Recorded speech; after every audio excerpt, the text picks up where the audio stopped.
Rockets are now 2-0 in NBA Summer League. We see the debut of one Reed Sheppard, third overall pick out of Kentucky. And that was, Friday night. They played the Lakers, Bronny James out in Vegas. Rockets win. And then yesterday afternoon, Rockets wrap up as it was a 1 o'clock pitch. Rockets wrap. I immediately go, let's see what's happening with the Astros wrap. I immediately go over and see what's happening with the Rockets. Yesterday, it was a Cam Whitmore and Reed Sheppard show.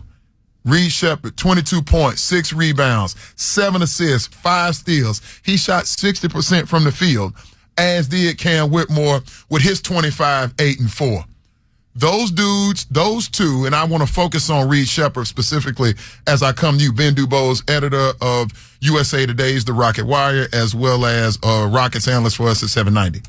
Yeah, Reed Sheppard is going to help this team, the big team, this year. Yeah, he looks ready. I mean, we talked through the whole pre-draft process about the question with Reed being what he can do beyond shooting, because we know he can shoot at an elite level. And what stood out to me through these first 2 games is how he's organizing the team, his leadership, his passing, his ability to do other things besides just shoot 3-point shots. I know it's Summer League, but quite frankly, he reminds me a little bit of Chris Paul out there, just from the standpoint of how he's able to navigate in the half court, be crafty. Yeah. He can square his shoulders at any time. He can get the mid-range shots. He can hit the floaters. This is something the Rockets have not had for a long time. And it's not just the shooting. It's Reed, the floor general. It's the IQ. It's the entire package. And I'm honestly looking forward. So it sounds like from reading the reporting of Jonathan Fagan of the Houston Chronicle, he's out in Vegas with the team, that they're going to shut Cam Whitmore down starting today. There's no reason for Cam to be out there. It's just like Jabari Smith and Tari Eason last year. Played 2 games and get out of down. Yep.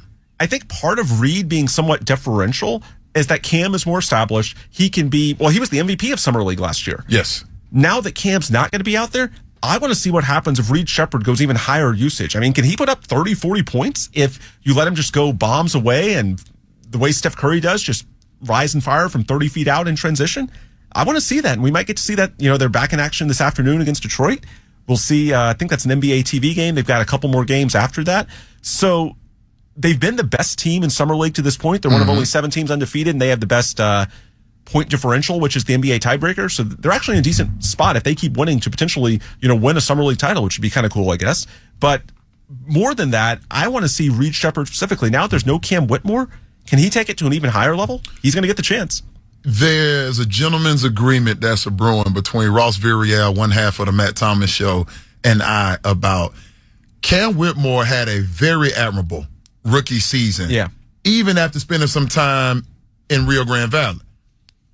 I think Reed Sheppard, situationally, when we get to the end of the year, we're going to look up and Reed Sheppard's going to have a better rookie season than Cam had. And I'm talking more about statistics. I know they play 2 different positions. But I think Reed Sheppard's really going to help this team. Did you see where he was pulling up from? Oh, yeah. The logo. This dude is, and again, I know what, I'm not saying Steph. Some people have said Steph because of their stature. They have a similar stature. By the way, did you see during last night's game, Trae Young and John Morant shouting out Reed Sheppard? Did see that. Yeah, that's telling. I think Reed is going to get minutes. Let's do minutes. Yeah. I think Reed is going to get, now, obviously the Rockets re-signed Aaron Holiday. That's interesting. It allows them to bring Reed along slower, but Reed can also obviously play off ball. I'm saying Reed's getting 14, 16 minutes a night. Aggressive? No, he might even get more than that the way he's playing now. Relative to Cam Whitmore, I don't know if he'll have better stats simply because Cam Whitmore shoots at such volume and he gets out in transition that he can put points on the board in a heartbeat. But what I will say is Cam Whitmore was a lot more raw. He was one of the youngest guys in this draft class. He had just turned 19 last year. I think he just turned 20. And even with all the strengths he had as a rookie, there were still moments where the shot selection was an issue. As recently as Friday night, the first half of the game against the Lakers, there were times in which you saw bad Cam come out. He was just too aggressive, not playing within the team concept.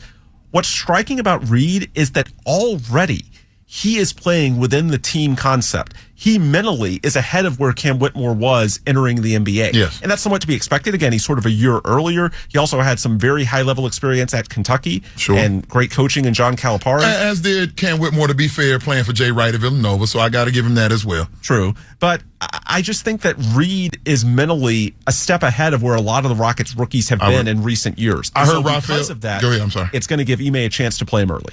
Raphael Stone agrees with you. Raphael said, outside of the shooting, Yeah.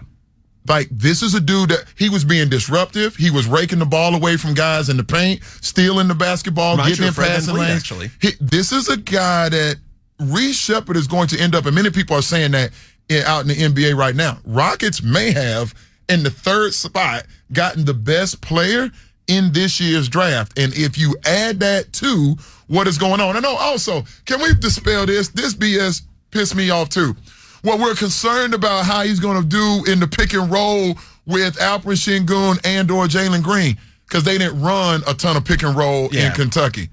But when they did run it, he was fluid. Yeah. It's fine. I'm not worried about Reed in the pick and roll. It was just recruiting politics, why he didn't get those high-level point guard reps at Kentucky, because he was a 4-star. They had some 5-stars because they're Kentucky. Sure. You know how Coach Cal operates. Yep. No, it will. And so, yeah, he's going to get more opportunities in Houston. He's going to be fine. If you watch him in Summer League, he looks like the quintessential floor general. He's been spectacular. So I'm not worried about him at all. He looks fantastic. Real quick, Team USA is in Abu Dhabi going up against Australia. Jock Landale of the Rockets, a reserve center, the third center, I would say, going up against Team USA. What's the score? What are we looking at over there? I don't know. I didn't know if you had the score up in front of you. I apologize. Right in front of me. They had a slight lead. Last I checked, they were up by like 5. USA was. Yeah. All right, Team USA out in Abu Dhabi doing the thing. The only other NBA thing that I saw that I wanted to comment on over the weekend, Jalen Brunson gives the New York Knicks back. He left $113 million in guaranteed money on the table. Hopefully that's a good precedent for the Rockets, because they got some guys due for extensions the next few years. The NBPA must be going absolutely crazy. Jalen Brunson said, I want to put my team in position to go get other pieces, da-da-da-da-da. God bless you, brother. If you can afford to leave $113 guaranteed million on the table, I'm all for leaving some dough pending situation. But that's crazy. That's unprecedented. I've never heard of that in the NBA. Somebody leaving $100 million on the table. Crazy. We're up against it. On the other side, let's take these phone calls. Carlos, Frank, somebody else just called in. We'll bounce around H-Town, whatever you guys want to talk about. 713-212-5790. Also, the Texans start camp this week. Many people are ranking the quarterbacks. Where does C.J. Stroud found? Where does C.J. Stroud land? Sports Talk 790. Stan Norfleet. It's just a vibe. Chris Cordy. I wanna be next up forever. The next up mentality on your radio. Every battle that you go through prepares you for the next. Welcome back to Next Up on Sports Talk 790. So he says, I know I don't have to ever say that to him during the year. Oh, wow. He went mixtape. Oh, he was deep in his bag. Like the fries were at the bottom. There's Pop. You're gonna get that, got him up and on his feet. Little smile from Reed Sheppard. And folks, this is game right here. This is about feel and understanding. Isolated, gets that defender dancing, change of pace, little floater in the end one. Stop it, Reed Sheppard. Crossover. Appreciate Mark Jones and Doris Burke of the Four Letter Network. NBA Summer League in action. Rockets getting busy. Game 3 this afternoon. Or is that tonight? What time is that? 5:30. 5:30. Detroit Pistons tonight. Washington Wizards yesterday. Reed Sheppard, Cam Whitmore, best 2 players on the floor. If you didn't hear the previous segment, Cam Whitmore likely done at Summer League for this year. It'll be the Reed Sheppard show. He outperformed Alex Sarr from the Washington Wizards, who went a spot ahead of him, or actually went first number 1 overall. Oh, I'm lying, number 2 overall. And outperformed Dalton Connect on Friday, another the Lakers go top 10 prospect. Fell to 17. People saw him as top 10 prospect, and he's 23 years old. He's ready. Dalton Connect was a guy, if they had traded back, if the Rockets had traded back with Memphis at 9, for example, Dalton Connect was a guy that I was like, he gives you some elements, but he also gives you some other things. And that's a 4 or 5 year college player, and Reed looked better.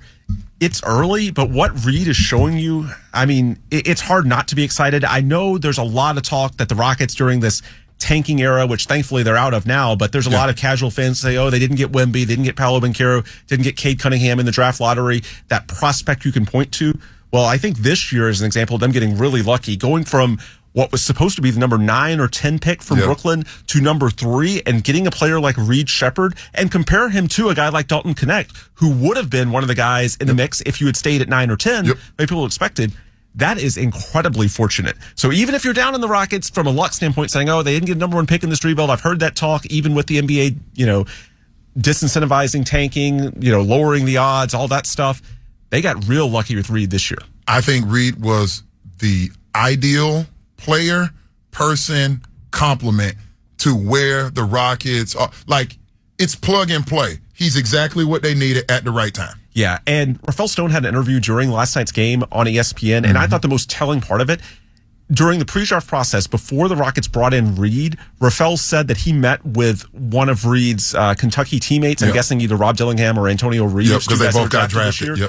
And he said, Rafael, that is, that he had never heard another player speak of a teammate as well as this guy did of Reed Sheppard. While he's being interviewed by a team, it is a unique dynamic. Yeah, and so that speaks to not just Reed the player, but Reed the person and how he's going to fit in that locker room and what he can do down the line. Because we talked about, can he be a point guard? A big part of that is leadership. And to have your teammates respect you to that level as a true freshman in college, that's pretty rare. And I think it speaks to what he can become in the NBA. I heard some whispers. There are people saying, could Reed Sheppard become the Rockets' everyday starting point guard and eventually move on from Fred VanVleet, move Amen Thompson, who was thought to be occupying that space as the future point, move him maybe to a small forward situation. So it's interesting. They've got some versatility there. Frank on the north side, get this last Rockets comment, then we'll pivot back into, or get Texans pivot back into Strohs. Go ahead, Frank. Hey, what's going on, fellas? What up? I hear what you're talking about Reed Sheppard, but Amir Thompson, what we gonna do with him? I mean, cause we got three of the same people at every position almost. Okay, I don't see that. I don't. Five at the other. Yeah. Okay, where you gonna play Whitmore? Whitmore. Whitmore's gonna, 3 or 2. Whitmore's gonna come off the bench as a 2 or 3, and in some cases 4, depending on what the matchups are. You would agree? Yeah, I think. Yeah, Cam and Jalen are going to be competing for minutes. Yeah. Cam's not beating out Jalen Green. Not this year. I just mean the bigger blueprint. All right, so go ahead, Frank. So Jalen Green's your starting 2. That's happening. Until he's moved, Jalen Green's the 2. All right, you're not taking him off the floor. Where else do you see some redundancy?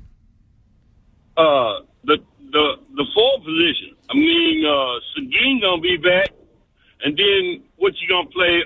Jabari Smith at the 3? No, they gonna end up playing the same position. The 5. No. We got the big boy coming back. Steven Adams is not going to start. What? Oh, my bad. Frank on the north side. I apologize. I see where you're going. Frank is under the opinion. Steven Adams was not brought here to start. Alperen Sengun, when healthy, is going to be the 5. Well, I thought he was talking about Sengun coming back because he missed the last 20 games. But to circle back to his original point on Amen, what I would point out is his best play as a rookie came when he entered the starting lineup in place of Sengun, and he was playing in the front court. So I know he was drafted as a point guard, but he has shown enough off the ball. Maybe he ends up being like the Sean Marion of this generation. When he was in the dunker spot, yeah, I thought he was excellent. Like, it allowed his true athleticism. The shooting wasn't big of an issue. He could play even more help side defense. Well, like, when the ball's in your hand, you're doing a different thing. Yeah. From a point guard standpoint. So I like Amen off the ball. There's a world where they move on from Dylan Brooks, and now he becomes your 3. And don't worry about having too many good players. That's like saying, my diamond shoes are too tight. I mean, look at the Timberwolves. We saw in the playoffs, and they went pretty deep. They've got 3 guys in the front court between Gobert, Karl Anthony Towns, and Naz Reid. You can't play those 3 guys 6'10", the 7 NBA foot, doesn't work that way. But if you can plug and play over 48 minutes, every minute counts the same. And so even though they all can't be in the closing lineup, I don't think anybody in Minnesota is saying, we shouldn't have invested in Naz Reid because we got Karl Anthony Towns and Rudy Gobert. No, you make it work. So even if I know what he's saying with this point is, how can you play all these guys down the stretch of a close game? No, he's saying there's too much of the same guys. That's what I'm saying. Yeah, and so it's tough to fit them in. But my point is, look, there's a lot of minutes to soak up. 48 minutes a game, 82 games a season, playoff series or best of 7. you'll figure this thing out. You would rather have too many good players and have for to worry me, about that. Fred got tired down the stretch. They Also leaned true. on Fred and Dylan. Also true. The injuries and the fatigue, like you can't run dudes in the ground like that. So again, I'm not concerned about that part when it comes to the Rockets.